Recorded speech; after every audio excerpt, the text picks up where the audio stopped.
I'm going to kind of skim over this part since we've already covered it. But I'm going to say in GitHub, new repository, and this is going to just be my Git demo repo. And it's going to be public. I do not want a README. Click create repository, and this is going to give me what I need in order to get this set up. So if you remember back, we have 4 different options to go with. 9 times out of 10, I am going to go with this one right here. This is where you already have an existing repository like we have right here. We already have a repo. We are just needing a spot to put it online, and that's all we need to do.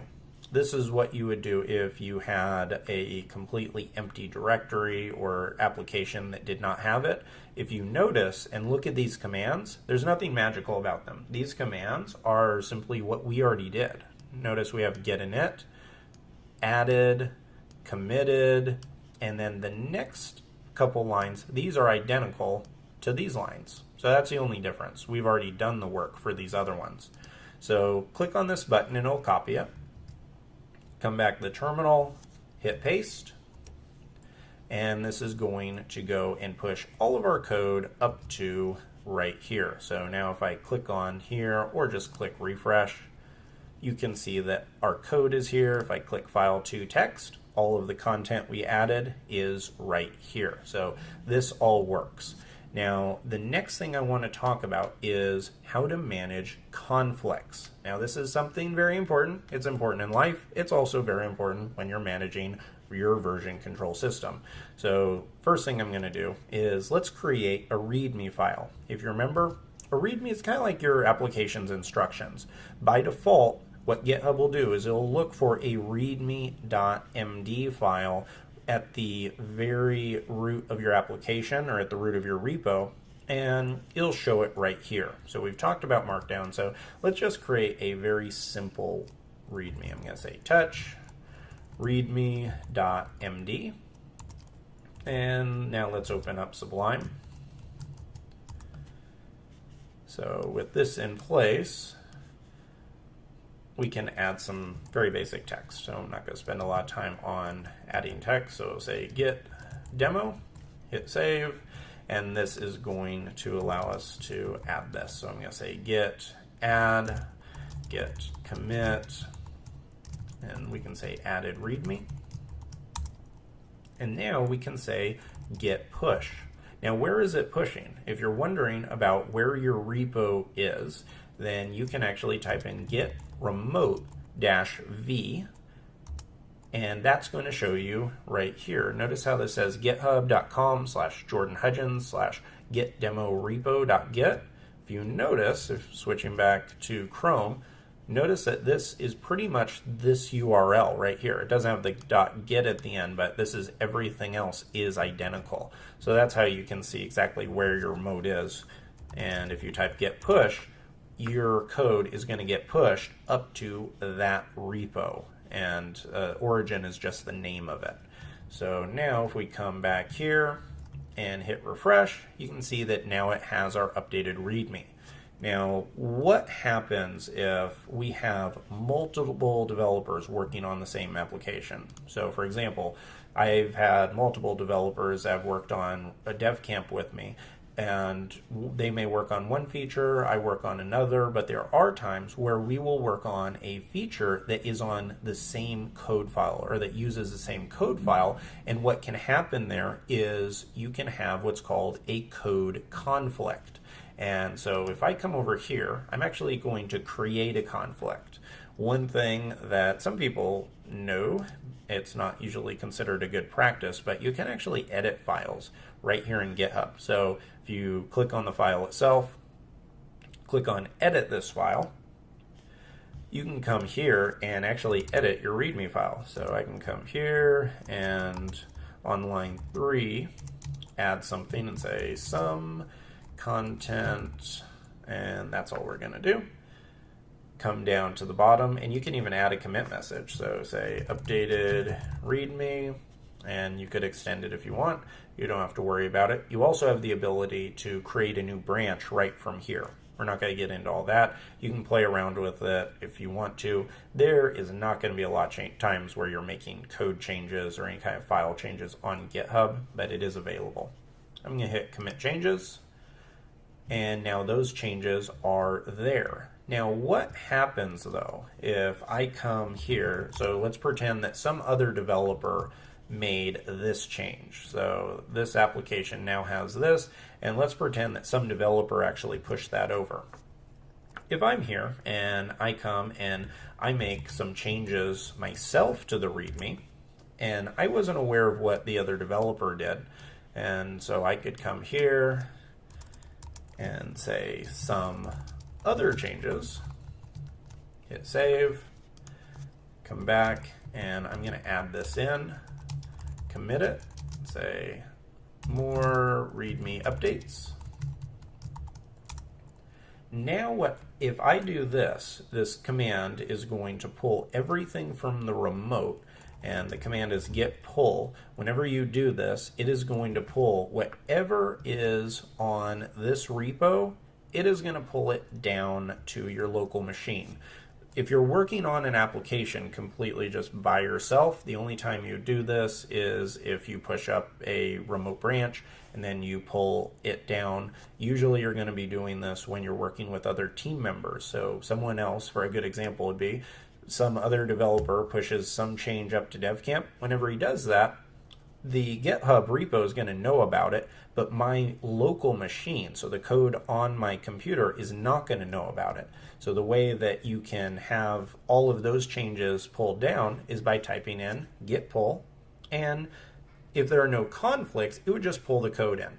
But because I worked on the exact same file, and even the same line of the same file, this is going to create a conflict because Git does not know how to manage this. So right here it says remote, counting objects, compressing, all these things. But then it says, look, auto merging README conflict. Merge conflict in the README. The automatic merge, which they tried to do first, that failed. Fix the conflicts and then commit the result. So if we open up this file, you're going to see something that if you've never seen it before, it looks really scary. And this is what it is.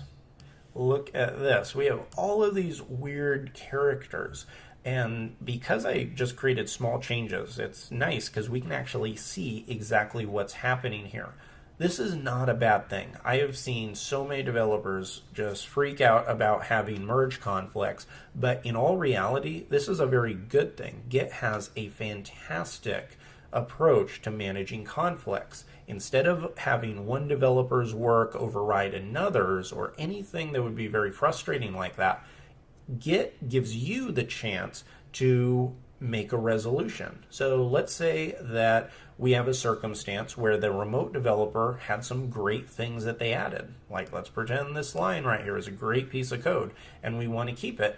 We can keep it. And let's say we want to keep the code that we wrote, because obviously we wrote it. We might want to keep it too. Then we don't have to get rid of either of these. All we have to do is delete the code here, delete this little bar, and then delete where it says head. So that's all we have to do, and then we can save it, commit it, and then Git will have all of our conflicts merged. So that's not too crazy, it's not too scary, but if you've never seen it before, that looks like all these crazy bad things happen. But let's walk through exactly what that is. First, whatever's on top where it says head, this means your specific Git head commit. So this is what we did. If you're pulling this down and you get a conflict, it means that this is the code you wrote. Below all these equals, this is what was causing the conflict. This is what someone else wrote. And then you know the end of it by where all of these other angled brackets are. And then this is just the commit hash. I know it looks scary, but it's not. It's just showing this is the commit ID. And that is it. So all this is doing is giving you the opportunity to pick and choose. Do you want your changes or do you want their changes? In my case, I want both. So we're going to just delete those, delete that, hit save, close out. Now if we come back and type git status, you can see that it says that we have some unmerged paths. In order to fix these, where it says both modified, I can just type git add all, git commit, say fixed merge conflicts, and then run git push. Now, if you come up here, go back to the git demo, hit refresh, you can see that we didn't lose any of our changes and we didn't lose any of the other developer changes either. We were able to keep them all and we're able to resolve those conflicts. So that is how you can manage merge conflicts in Git. Now, Git is so expansive that just a single video, even a deep dive, can't go into every little single facet of it. So with that in mind, I am making available to you this Git cheat sheet. This is going to talk about the basic commands that you need. Also, it explains what they do. It shows all of the commands we talked about for creating branches. And then it also goes into some more advanced things. I definitely recommend for you to walk through some of these, play with them, see how they work, and things like stashing, viewing the full Git history, reverting, and then I created an entire section on merge conflicts, and Nicolas Cage even made an appearance. So the same process I just talked about with managing the merge conflict, that's something that happens on a regular basis, and I have found that students can be kind of intimidated by it and it can scare them away. So I wanted to make it very easy to manage merge conflicts. So I show one, how conflicts can be created. This is natural response most people seem to have. And then I show exactly how to fix it. So I show you exactly what it will look like. And you can see this probably looks familiar from what we just covered. And then I show exactly what you need to do in order to fix it. I also cover a few other advanced topics like that. Definitely recommend for you to go through it. I'll make it available in the show notes. So if you went through all of that, great job. You definitely have a much better idea on how to use Git.